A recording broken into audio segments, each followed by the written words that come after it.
Hello, good morning po. Magluluto po tayo ngayon ng tinolang isda. Pero ang gagamitin po natin isda ay tanige. Ang ingredients po natin ay sibuyas, luya, kamatis, onion leeks, then ang ating pong gulay ay ang kangkong.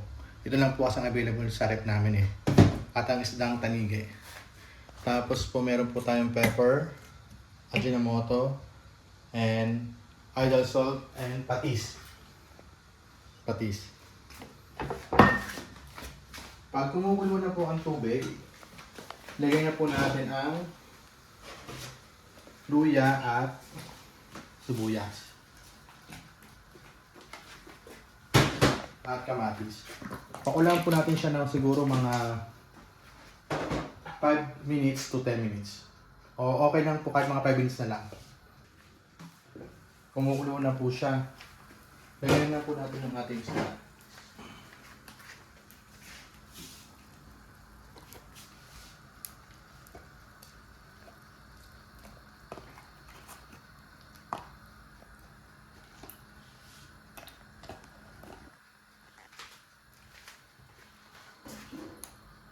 Tignan po natin ang paminta.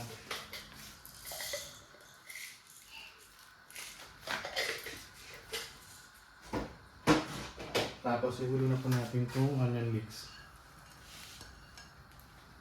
Kita niyo po, maganda na po ang kulay. Lagyan po natin ng patis.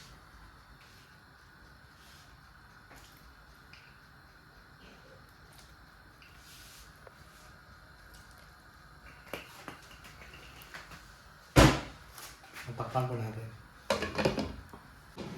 Kumukulo na po. Timplahan po natin ng konting betchin.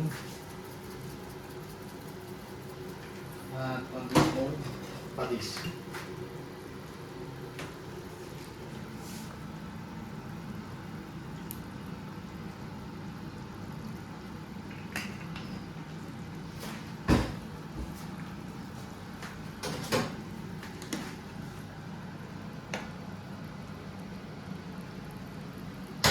At ilagay na po natin ng ito.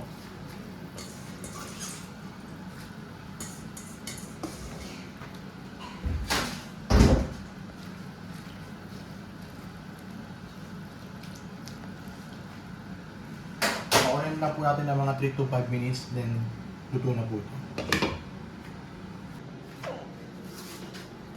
Nakulo na po siya. Tignan po natin kung may lasa na. Kung matabang po, talagyan na po natin ng lasa po.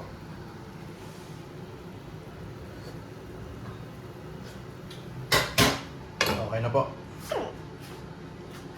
Luto na po ang ating tinolang tanige.